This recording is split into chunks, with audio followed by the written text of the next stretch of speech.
When I finally asked my husband for divorce, when I was in Emirat, I mentioned to you there, I decided to leave this marriage.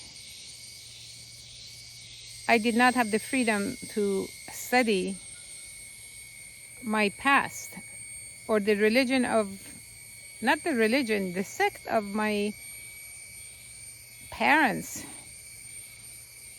and come to the, not that this is a good thing, because so many ayahs Allah subhanahu wa ta'ala says people did not believe in the haqq when the prophets brought it to them because they wanted to stick to the religion of their forefather. Well, I had not stuck to the religion of my forefather. In fact, I was practicing sunnah through the husband and through studying, learning, meeting people. It was like I didn't have problem following the sunnah. I just wanted to know why the Shias are kafir and mushrik. I wanted to know something about them. And when he did not allow that and he behaved so severely, reaction was so severe, is that strong Raya came back to life. All my life I have gone, I have moved forward, I have done many things to excel until I came to religion. Now I want to excel in religion, but I don't want to have, I don't want to be excelling in religion inside of a prison that somebody puts for me. So anyhow, a few months after I was divorced, I traveled to Iran. I had not been there for 32 years. The plane just coming down to landing near Tehran, I was like crying. I miss my country. I think all of us, no matter where we live now, we always like the country, original country of our birth. I was crying. I was also asking, making so much dua, asking Allah subhanahu wa ta'ala, guide me, don't let me go astray. Guide me to the right path. Tehran had changed. It had become a lot of I'm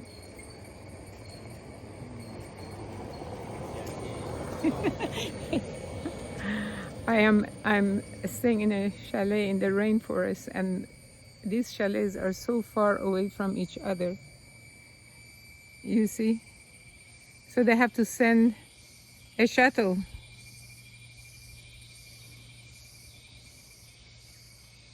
It's very beautiful here. For me, there's no such thing as vacation, really.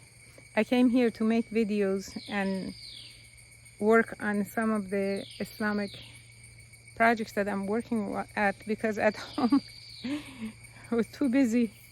So this is my getaway and think and make videos. It's not easy, but I do it for your sake. You're watching this. I'm hoping something in my story, something in my videos, something in my channel would click for you. You can relate to it, can learn something from it. Especially my Quran memorization has literally brought thousands of people to subscribe, write me some wonderful messages. And this man, my ex-husband, second husband, was the one that brought me the CD for Al-Husari. Had I not received that, maybe it would have taken me a lot longer to memorize.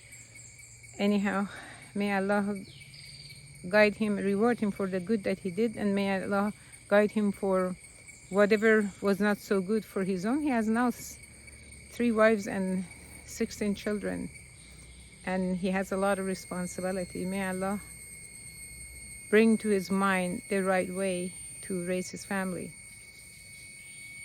Anyway, I went to Iran, spent a few days with my aunts and uncles, saw some relatives I had not seen for 30 plus years. They looked at me and they said, Raya, you left Iran on miniskirt 30 some years ago. I arrived with a niqab, jilbab, completely covered. I shocked everyone. What happened to you?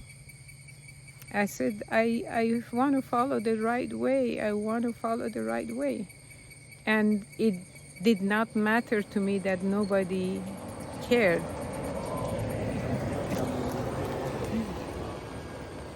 There they are.